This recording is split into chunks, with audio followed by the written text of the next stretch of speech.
Good evening. We had the good fortune this past summer to travel to Greece to attend our nephew's wedding. And of course, while we were there, we visited the Parthenon and the Acropolis. And my sister, when we met her at the wedding, I said, "So what did you think of the Acropolis? What did you think of the Parthenon you're there?" And she said, it's just a bunch of rocks. What do I care? And I thought, it's just a pile of rocks. By the way, my background's history. This broke my heart. But more importantly, it struck me that somewhere along the way, school had failed her, had failed to ignite wonder, ignite her, a questioning about these things she said were just rocks. Because when I was there, I saw a civilization. I saw the birthplace of democracy, where Socrates, just down the hill, had been put to death for his views.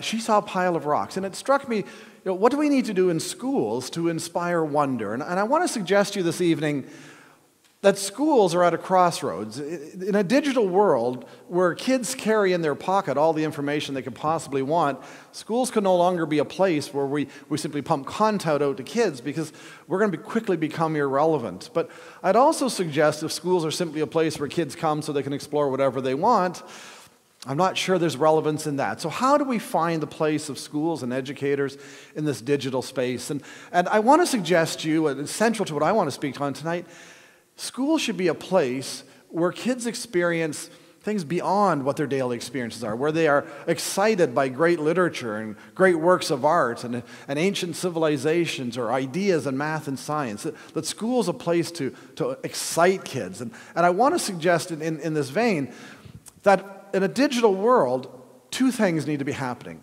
Wonder needs to be the driver for learning. We need to inspire kids to wonder, to want to know more about, but we also have to put thinking at the core of learning. In an age of fake news, kids need to be thoughtful about what they're learning about and be able to think deeply about these issues. So I have to pause at this point and say, given what I just told you, I don't think it's that earth-shattering. I think there's lots of conversations, not just across this country, but internationally, on putting thinking, creativity, collaboration. These are buzzwords happening all around the world. So it almost seems self-evident. And yet, how are we going to get there? And I want to suggest that we have some work to do. This Gallup poll, this is 2015, so just 2 years ago, found the longer kids stay in school, the less they want to be there. Now, this is an American study, but in grade 3, 76% of students were excitedly engaged in their learning, and by grade 10, we're down to 44%. That the longer kids are in school, the less they want to be there. So we have some work to do to make sure that schools remain a place of wonder for kids, a place of excitement. And I want to suggest we have competing visions in education. All you have to do is pick up a newspaper early September, and you're going to see the same kind of stories. And they tend to be driven by this notion of, do we have a basics or an inquiry approach? And many school boards have been embracing an inquiry approach, and now we're starting to see some backlash. Well, kids don't have basic numeracy, or they're missing basic literacy, that they're not learning the basics. And notice what we've done is we've set up a false dichotomy. We've set up something that is simply not helpful in education. If we really want to help schools, we need to stop the pendulum from swinging back and forth. People who've been in education for a while, we see the pendulum swing back and forth. Let's stop swinging the pendulum and realize you can reconcile basics and inquiry. There's no reason I can't build numeracy, literacy, basic understandings through an engaging inquiring approach. We do not have to choose one or the other. And let me show you why I think there's a danger in this. An inquiry approach without some basics, if we just say to children, well, come to school and explore what you want to discover, it's kind of like having blinders on, because I want to explore what I think I already know, but nobody opened my eyes to the world beyond. School needs to be a place that takes the blinders off and opens the world to kids to explore. So on the one hand, we want to open that up.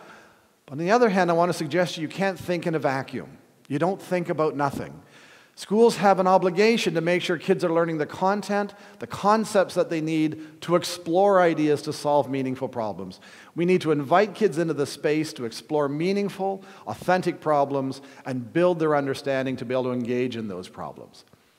So what I want to suggest to you, instead of a swinging pendulum, how about we find the balance between building content knowledge and nurturing the key competencies that kids need to succeed in an increasingly complex world. So how are we going to get there? I want to offer a few thoughts tonight on how we move from this kind of rhetoric that says, sounds good, but yeah, but what does it look like? And part of my inspiration has been video games and the success of video games. And why are video games so successful? For those of you who have played Angry Birds, you're part of 200 million hours a year of people launching birds at green pigs. 200 million hours. Why? What is it about video games? And I would suggest three things. There are clear objectives. You know what you're trying to do. You engage with the problem. You don't have to read the manual first. You don't have to sit through tutorials first. You launch the learning by engaging with the game. And you have opportunities to learn through failure. You have an opportunity to say, well, that didn't work. Hit the reset button and try it again. We need to find that reset button in education. Let kids try it out. Come on back. What'd you learn from that? Let's try that again. So what does that look like? How do we make classrooms wonder-driven? Starting with my first point. How do we make that classroom space wonder-driven for kids? And I'm going to start by saying, come up with assessments that actually excite kids.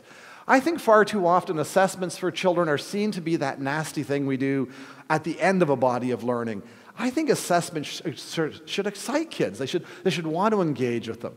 The images you see here, this is the last field trip I took kids on before I left my high school classroom. I was teaching an ancient history class, and I told my students the first week, a month from now, we're going to the beach to build sandcastles. Your challenge is to pick the most impressive site from an ancient civilization that you can justify as an important site. And a month from now, we're going to the beach.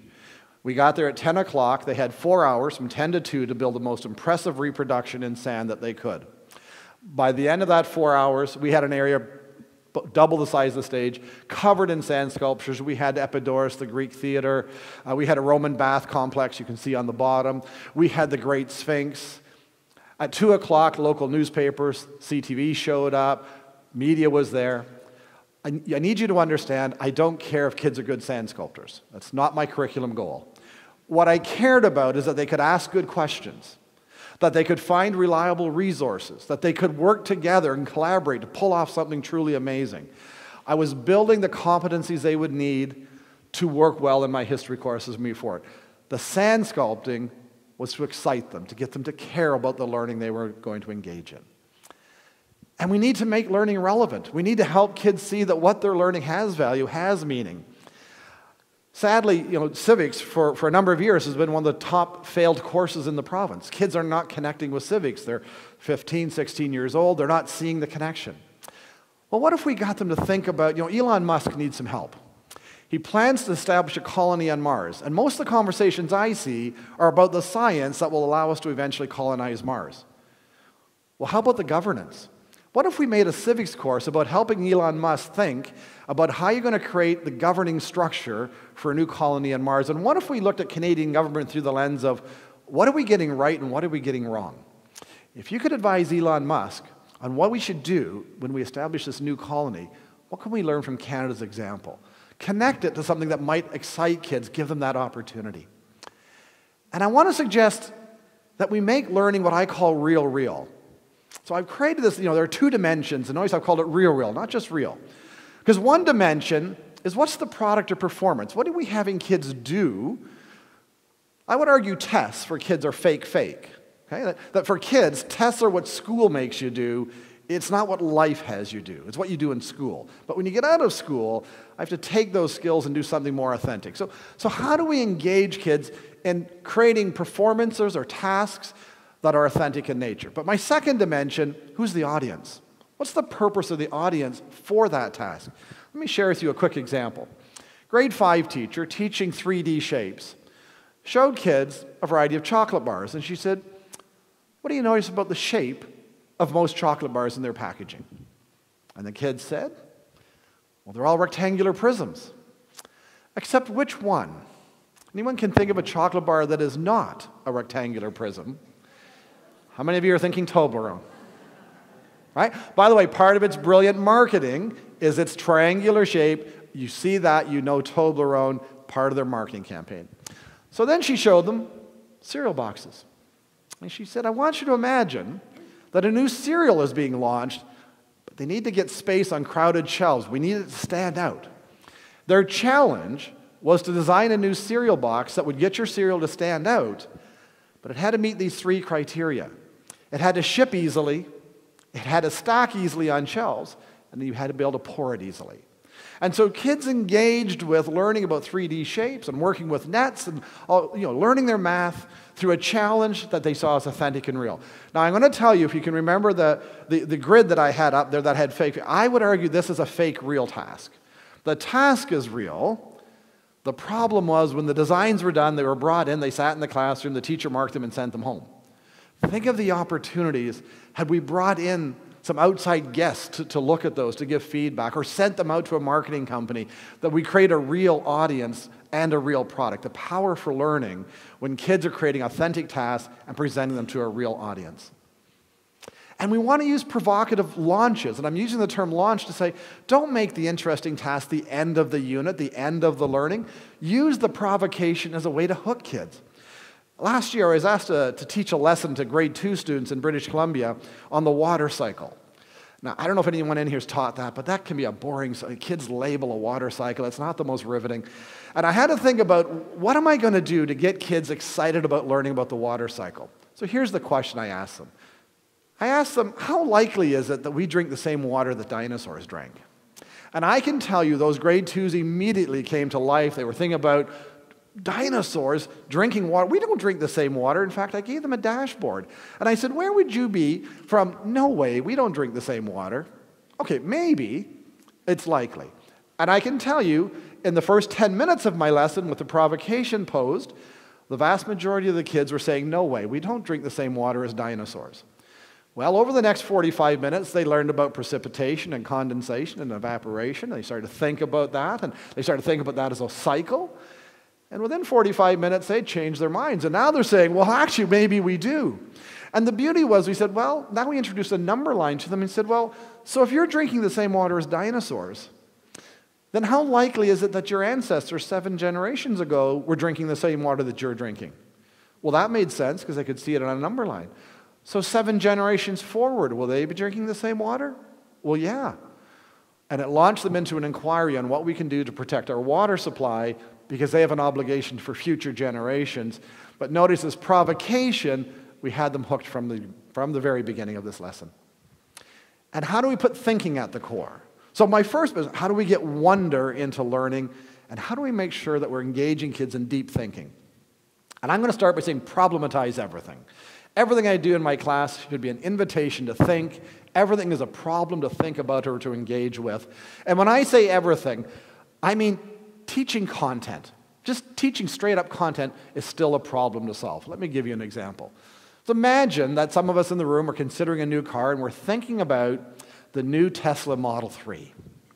And you have to decide, is this the right car for me? Here are 6 facts about the Model 3 Tesla. If you get to keep 4 of those facts, 2 you have to cross out, which 2 are least helpful in helping you make your decision? Now, I can tell you, when I've asked this question with many others, the first ones to get crossed off, the color. I don't care what color, not that important to me. Another common one that people strike off, I don't care that it goes from 0 to 106 seconds. I'm not buying a sports car, I'm buying it for right? So then I'll flip it and I'll say, well, tell me one that's really important to you. The range. I need to know the car will get me a far enough distance. Or the rebate. Wow, I didn't know about that rebate. By the way, I just problematize note-taking. One of the most basic things we do in school with kids is have them take notes, learn content. But as soon as I said to children, you only get to keep 4 of these facts, you have to cross out 2, I turned it into a thinking exercise. This is why I'm saying to you, everything we do in school can be an invitation to think. We need to problematize learning so thinking is at the core, it's routine in what children do.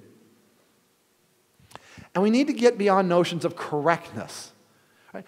That correctness matters, and I often say to people, I don't really want to drive across a bridge where the engineer wasn't worried about whether they got their calculations correct, and not sure I want to go to the doctor who's guessing on my medication, and I'm estimating it's close enough.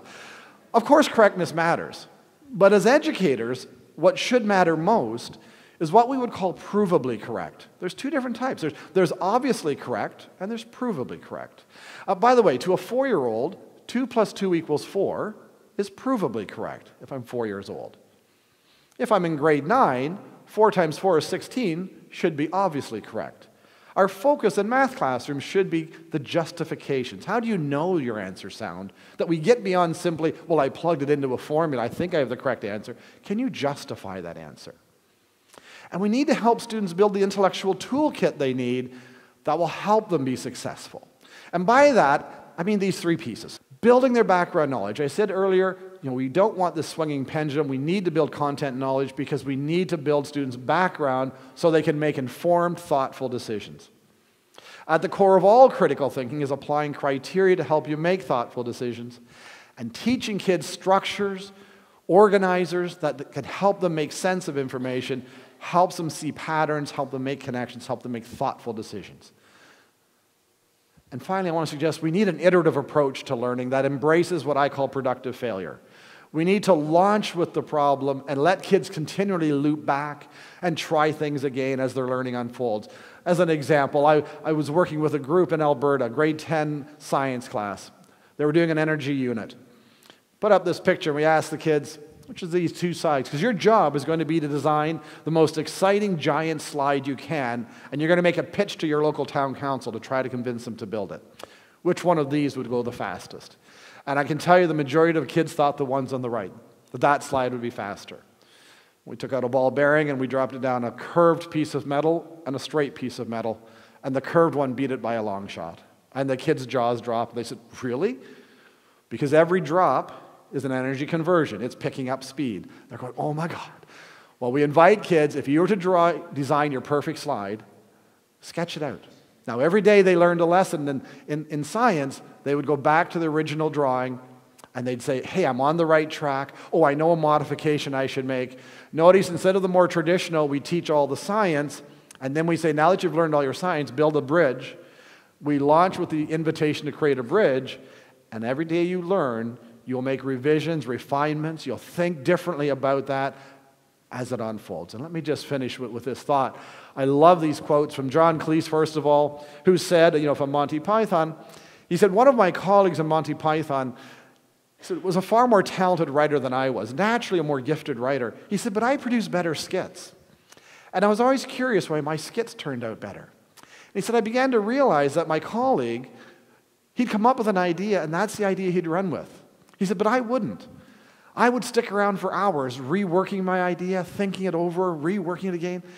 And he said, and I love this quote, he said, I learned to live with the problem longer.